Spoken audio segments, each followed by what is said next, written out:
যাই হোক, বলেছি আজকে সফলতার গল্প শোনাবো না, ব্যর্থতার গল্প শোনাবো, তাই চলে যাই আবারও সেই পুরোনো দিনে। কিন্তু এই 7-8টা ভিউজ দেখার পর সত্যি আমি একেবারে ভেঙে পড়েছিলাম, আর সত্যি অনেক অধৈর্য হয়ে পড়েছিলাম। ভাবা যায় যেই মানুষটা মাত্র 10-15 দিনে এইভাবে অধৈর্য হয়ে উঠেছে, সেই মানুষটার কয়েকদিন পরে মাটি কামড়ে পড়ে থাকবে। যাই হোক, আবারও ফিরে আসি মেইন গল্পে। তো যখন আমি কোনোভাবে আমার ভিডিওতে ভিউজ নিয়ে আসতে পারছি না, তখন আবার আমি শরণাপন্ন হলাম আমার সেই শিক্ষক ইউটিউব বাবার কাছে।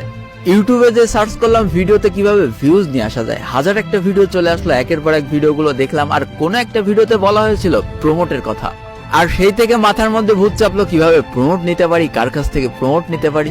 এমন অবস্থায় ইউটিউবে আমি একদিন একটা ইউটিউবারের ভিডিও দেখছিলাম, যার সাবস্ক্রাইবার ছিল ওই সময় মাত্র 65,000। তবে এটা ওই সময় অনেক বেশি ছিল, কারণ তখন বাংলাদেশের কোনো ইউটিউবারই 1 মিলিয়নের ফলোকটা পার করতে পারিনি। তাহলে বুঝতেই পারছো সেই সময় 65,000 সাবস্ক্রাইবার কত বেশি ছিল।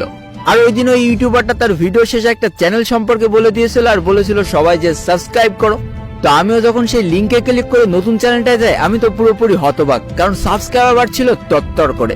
দেখতে না দেখতে 1 ঘন্টার মধ্যে তার সাবস্ক্রাইবার হয়ে গেল 1K।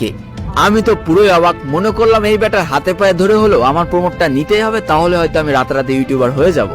শুরু হলো ওই ইউটিউবারটার তেল লাগানোর কাজ। প্রথমে ইউটিউবে যে মেসেজ দিলাম কোনো প্রকার রিপ্লাই পেলাম না, ফেসবুকে যে মেসেজ দিলাম তাও রিপ্লাই পেলাম না। অনেক কষ্ট করে ফেসবুক পেজে মেসেজ দিতে দিতে দিতে দিতে 10 দিন পর আমার কপালটা খুললো, কারণ 10 দিন পরে যে সেই ইউটিউবারটা মেসেজ দিল, আর তার সাথে পুরোপুরি একটা ডিল চুক্তি হলো যে আমার 3000 টাকা দিতে হবে, তাহলে সে প্রমোট দিয়ে দিবে। ভাবা যায় প্রমোটের ব্যবসা কোন লেভেলে নিয়ে চলে গেছে। কিন্তু কি আর করার, আমার তো চ্যানেলে 7-8টা ভিউজ দেখে আমার তো দেয়ালে পিঠ থেকে গেছে, আমার তো প্রমোট নিতে হবে। আমিও রাজি হয়ে গেলাম। অথচ প্রমোট নেওয়ার 3000 টাকা তো দূরে থাক, আমার পকেটে ফুটো পয়সাও ছিল না। এখন চিন্তা করছি টাকা কিভাবে জোগাড় করব। কিন্তু চেষ্টা থাকলে উপায় হয়, যদিও সেই উপায়টা অসৎ উপায় ছিল। আমাদের ফার্স্ট ইয়ারে ফর্ম ফিল আপের ডেট দিল, যেটা ছিল মাত্র 2300 টাকা, কিন্তু আব্বুর কাছে ভুজুং ভাতাং দিয়ে 5000 টাকা নিয়ে নিলাম। তবে ঝেড়ে দেওয়া টাকা কি আর সম্পূর্ণ ভক্ষণ করা যায়? আমার একটা মেয়ে ফ্রেন্ড ছিল যে অনেক ক্লোজ ছিল আমার, আর কষ্টের ব্যাপার হলো বেচারি আম্মু ছিল না। এখন সেই মেয়েরাই বলতে পারবে যাদের আম্মু বেঁচে নেই তাদের জীবনটা কতটা কষ্টের।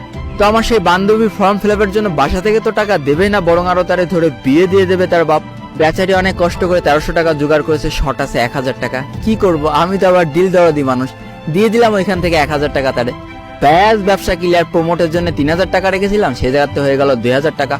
তো সেই 2000 টাকা ওই ইউটিউবারটা দিয়ে বলেছিলাম যে দাও ভাই আমাকে প্রমোট করে দাও, তারপরে আমি ইউটিউব থেকে টাকা ইনকাম করে তোমার 1000 টাকা শোধে করে দেবো। চিন্তা করা যায় তখন কি লেভেলের বদরটা ছিলাম। মনে করেছিলাম প্রমোট দিলে আমি হয়তো ইউটিউব থেকে লাখ লাখ টাকা ইনকাম করবো। তো বেচারার প্রমোটের জন্য 2000 টাকা দিয়ে আমি যে জ্বালাতাম, সকালে উঠে মেসেজ, দুপুরে মেসেজ, রাত্রে মেসেজ, একদিন সকালবেলা উঠে দেখি যে আমার ব্লকই করে দিয়েছে। যাই হোক, আমি আবার কারোর ব্লক